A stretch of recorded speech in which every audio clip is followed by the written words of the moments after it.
Fue la primera y más explosiva estrella de las artes marciales. Vivió como un mito y trascendió como una leyenda. Bruce Lee no es la primera celebridad cuya muerte ha generado teorías conspiranoicas, pero sí es una de las que más rumores ha generado. Es por eso que en este video te contaremos y analizaremos a detalle todas las hipótesis, incluso las más reveladoras, acerca de su trágico e inesperado final. No te muevas porque empezamos. ¿Qué pasa, Warriors? Esto es Cruces Nation y bienvenidos. En este canal nos enfocamos en hablar acerca de las personalidades más trascendentales del mundo del deporte y también acerca de máquinas de entrenamiento. Y en esta ocasión hablaremos acerca de las supuestas causas de la muerte de Bruce Lee e intentaremos darle solución y conclusión final. Bruce nació un 27 de noviembre de 1940 en San Francisco, California, Estados Unidos. Fue un destacado artista marcial, maestro de artes marciales, actor, cineasta e incluso hasta filósofo y escritor de origen hongkonés. Logró grandes proezas físicas como el golpe de 1 pulgada, las flexiones con 2 dedos, el Dragon Flag y además de un gran talento para las artes marciales y el cine. Muchas de sus películas recaudaron millones y destacaba, por cierto, por su gran condición física y extremadamente bajo porcentaje de grasa corporal. Sin embargo, hubieron muchísimas teorías alrededor de él. La versión oficial. Todo era maravilloso en la vida de Bruce Lee hasta que un 20 de julio de 1973 sucedió lo inesperado. Bruce Lee fallece de un edema cerebral. Y a día de hoy, casi 50 años después, aún es un misterio la causa de su muerte. Muchos han culpado a la mafia china, la mafia italiana, el consumo de drogas, maestros de kung fu celosos y hasta una maldición familiar. Lo que se sabe de manera oficial es que los problemas de salud de la estrella comenzaron 2 meses antes, exactamente un 10 de mayo de 1973, cuando Lee se desmayó durante una sesión de su película Operación Dragón.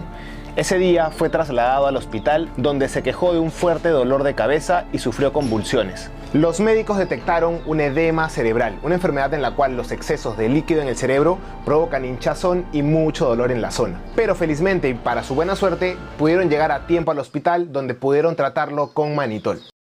Problema con la mafia china y colegas. Una de las teorías más fuertes es acerca de la Triada, una organización mafiosa china. Lo que se dice es que Bruce Lee se habría negado a pagarles dinero a cambio de protección, algo que por cierto era habitual entre los millonarios chinos. La mafia china también saltó como sospechosa, porque la teoría más extendida en Hong Kong asegura que Bruce se negó a contar con su colaboración para la grabación de una película en Hollywood.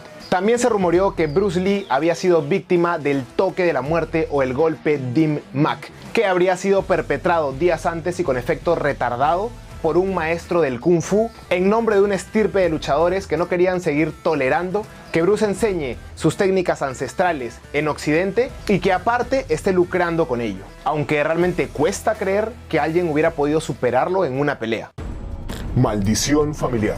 Según su esposa Linda Lee, con quien tuvo 2 hijos, Brandon y Shannon, Bruce solía confesarle una premonición que le atormentaba. Él decía que no iba a vivir ni la mitad de años que su padre, quien murió a los 64 años, exactamente el doble de la edad que tenía Lee el 20 de julio. La familia de Lee, por su parte, estaba convencida de que habían sido víctimas de una maldición.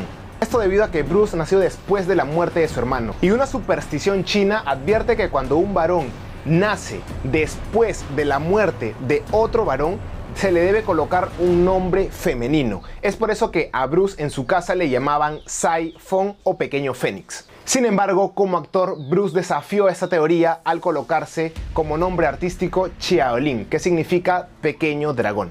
Esta hipótesis cobra aún más fuerza luego de que su hijo falleciera en circunstancias también extrañas. Recibió un disparo durante el rodaje cuando una pistola de atrezo, que por cierto no debía estar cargada, le disparó en el abdomen. Y más aún cuando se supo posteriormente que su hermano mayor también había fallecido en circunstancias misteriosas.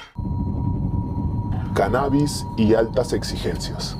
Operación Dragón era su primera película en Hollywood y Bruce Lee sabía que se estaba jugando su carrera. Cuando Bruce sufrió un desmayo y convulsiones 2 meses antes de su muerte, Peter Gu, el médico que lo atendió en ese momento, comentó: Bruce estaba en una condición muy crítica. Extrajimos mucho hachís de su estómago. El hachís es un derivado del cannabis con efectos psicotrópicos muy similares a la marihuana. También comentó que en Nepal se han dado muchos casos de problemas neurológicos derivados del consumo de hachís, en especial edemas cerebrales. Y también dijo que Bruce le comentó que solía masticarlo porque estaba sometido a mucha presión. Luego de su muerte, el doctor Donald Langford, su médico personal, comentó: cuando el cuerpo de Bruce fue introducido en sala de urgencias, todos los chinos allí presentes se marcharon. No querían verse conectados o incluso culpados con la muerte del héroe más popular de Hong Kong. Según palabras del propio Donald Langford, recuerda que segundos después de la muerte de Lee, los médicos allí presentes se reunieron y alguien les pidió que pasaran por alto el consumo de cannabis en la versión oficial, dando así lugar a una famosa frase del Dr. R.D. Tiar, un experto en drogas, que testificó en el juicio diciendo: el cannabis que encontramos en el estómago de Bruce Lee afectó tanto a su muerte como una taza de té. Sencillamente querían presentar una versión socialmente aceptable, puesto que las autoridades de Hong Kong, debido a la tradición que tienen ellos, querían evitar la vergüenza. Según la información extraída del juicio, contrastada con los análisis, todo apunta en dirección del cannabis o de la marihuana, puesto que en el primer episodio que él tuvo, que sufrió un desmayo o que tuvo convulsiones, se le extrajo el hachís, que es un derivado del cannabis. Obviamente tuvieron suerte y pudieron llegar a tiempo para poder tratarlo. Sin embargo, en esta segunda ocasión no pudo vivir para contarlo. Esto nos puede dar ciertas luces de un oscuro secreto que veremos más adelante. Una mujer. 2 meses después del estreno de Operación Dragón, llegó el fatídico 20 de julio de 1973. Ese día Bruce visitó a la coprotagonista de su siguiente película, que también era su amiga y, según dicen, su amante, Betty Ting Pei, quien se encontraba en Hong Kong. Estuvieron a solas durante varias horas y luego hicieron planes para cenar con su productor. A las 19:30, Lee se quejó de un intenso dolor de cabeza, así que Ting Pei le dio un analgésico llamado Equagesic, el cual fue recetado por su médico. Este medicamento contenía un relajante muscular que le provocó una alergia inmediata al actor. Su cerebro se hinchó un 13% y Bruce fue declarado muerto a las 22:15. 45 minutos más tarde, el productor y socio del actor, Raymond Chow, publicó un comunicado en el que mentía respecto al lugar de la muerte. Aseguró que la estrella había fallecido en su casa acompañado por su mujer. Sin embargo, su esposa rápidamente corroboró esta versión, pidiendo que por favor no se especulase con la muerte de su marido.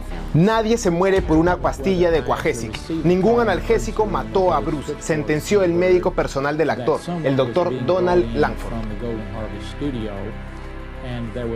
En este punto hay muchas cosas extrañas que se prestan para especulación. Lo primero, y es que su productor mintió diciendo que había fallecido en su casa con su mujer. Sin embargo, había fallecido con Betty Ting Pei. Otra situación bastante extraña, y es que ella, antes de llamar a un médico, llamó al productor, quien posteriormente recién llamó al médico personal de Betty Ting Pei, y después de todo esto recién llamaron a una ambulancia. Otra cosa bastante curiosa, y es que había un hospital apenas a 1 minuto de la casa de Betty. Sin embargo, lo llevaron a un hospital que quedaba a 30 minutos. Posteriormente, en el juicio, el doctor de Betty declaró que era algo para él irrelevante. Joder, ¿se está muriendo una persona y te parece irrelevante llevarlo 29 minutos antes a un hospital? Según esta hipótesis, Betty lo habría envenenado a propósito al estar trabajando para alguien que querría muerto a Bruce. Sin embargo, nunca existieron pruebas al respecto. Chuck Norris. Hasta el mismísimo Chuck Norris, quien habría saltado a la fama enfrentándose a Lee en El Regreso del Dragón, ofreció su teoría. Él mencionó que había muerto por una interacción entre los analgésicos, relajantes musculares y estimulantes que llevaba varios años tomando para poder seguir trabajando a un rendimiento sobrehumano. Sin embargo, surgió una pregunta: ¿estimulantes para qué tomaba Bruce Lee? ¿Para mantenerse en forma? ¿Eran suplementos de hierbas que lo ayudaban a mantenerse más saludable? ¿O había algo más oscuro detrás de todo esto? Un oscuro secreto. Recientemente salieron a la luz unas cartas que Bruce escribió poco tiempo antes de su muerte. La estrella del cine escribió más de 40 cartas al también actor Robert Baker, quien se decía que era la persona que le compraba las drogas, principalmente cocaína, marihuana y éxtasis. En una carta de finales de 1972, La leyenda de las artes marciales le pidió a Robert Baker que le enviara una gran cantidad de cocaína, así, textualmente. En otra carta le dijo que la cocaína podría ayudarle a meterse más en un personaje que estaba preparando. Lee escribió en una de sus cartas: estoy muy drogado, pero estoy trabajando en el próximo personaje. Un poco de coca podría ayudarme en la formación de lo que quiero crear. Estoy planeando venir a Estados Unidos en 3 o 4 semanas. En cuanto a los productos, puedes enviar un paquete dirigido al señor Gu Nan en Golden Harvest Studio. La lista de productos puede ser: 1. Cocaína en gran cantidad. 2. Ácido en cantidad justa. 3. Hash, o también llamado hachís. Es exactamente lo mismo que le extrajeron del estómago en su primer desmayo. Matthew Polly, un periodista estadounidense que pasó décadas entrevistando a amigos, familiares y socios de Bruce Lee, dijo que de hecho las principales revelaciones era de que Baker era quien le proporcionaba las drogas, a las cuales Bruce se refería como cosas sagradas. En las primeras cartas, Lee y Baker usaban palabras clave cuando se referían a las drogas. Se referían a ellas como papel y cosas. Sin embargo, con el paso del tiempo se volvieron cada vez menos discretos y en una de las misivas la estrella de cine reconoció su consumo excesivo y dijo que quería alejarse de las drogas ya que estaban en contra de sus valores de artes marciales.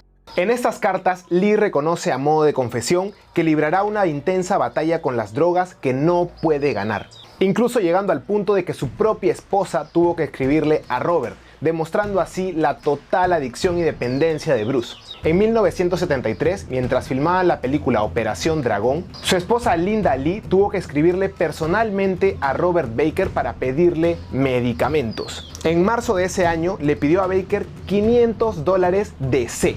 No te preocupes si Bruce usa la C, no se está excediendo, escribió Linda a Baker.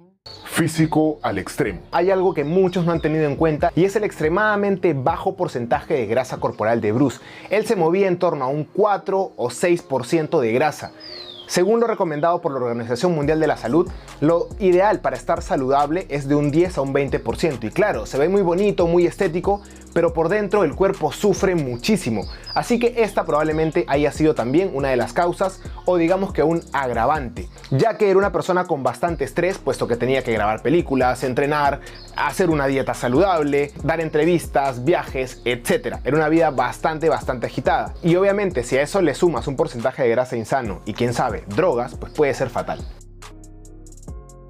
Esteroides. Esta es una conclusión que yo mismo he extraído y es que relacionado al porcentaje de grasa que tenía más los supuestos suplementos que mencionó Chuck Norris que Bruce Lee consumía, nos puede llevar a pensar de que también hubiera podido estar consumiendo esteroides. Obviamente dirás, sí, pero Bruce Lee no estaba tan musculoso. Claro que sí, pero es bastante probable que haya estado consumiendo esteroides con el fin de bajar su porcentaje de grasa o mantenerlo bajo por mucho tiempo. Otras causas. El mismo periodista del que hablamos anteriormente, Matthew Polly, explicó: la clave para entender la muerte de Bruce es saber que se había desplomado 10 semanas antes y casi se murió de lo mismo. Comentó que un 10 de mayo de 1973 ingresó a un cuarto de doblaje en uno de los días más calurosos del año. Y adicional a ello, apagaron el aire acondicionado para no malograr el audio. Él comenta que Bruce inmediatamente se empezó a marear. Y a pesar de que salió de la sala, igualmente se cayó al piso desplomado. Se levantó y cuando volvió a ingresar al cuarto caluroso, se cayó nuevamente y empezó a convulsionar violentamente. Felizmente pudieron llevar al hospital donde los doctores sospecharon que tenía una inflamación en el cerebro. Así que según Matthew Polly, el primer episodio se debió a un golpe de calor. Esto por supuesto también pudo haberse agravado debido a que meses antes Bruce habría extirpado las glándulas sudoríparas de las axilas por fines estéticos y para que en las películas se vea bien. Considero que, aunque parece que muchos no se han dado cuenta que al fin y al cabo Bruce también fue humano, se niegan a aceptar esta idea y por lo tanto se limitan solamente a juzgarlo, pues sus errores, al igual que sus aciertos, nos sirven también para aprender y nos dejan grandes lecciones. Todavía hoy, Bruce Lee es un ejemplo para muchos deportistas y aficionados al deporte. Quedémonos con su gran disciplina y mentalidad y mantengámonos alejados de cualquier tipo de droga, por más inofensiva que esta parezca. Recuerda que puedes ver un video bastante interesante dando clic por aquí y no olvides suscribirte al canal dando clic por aquí. Esto fue Cruces Nation y hasta la próxima.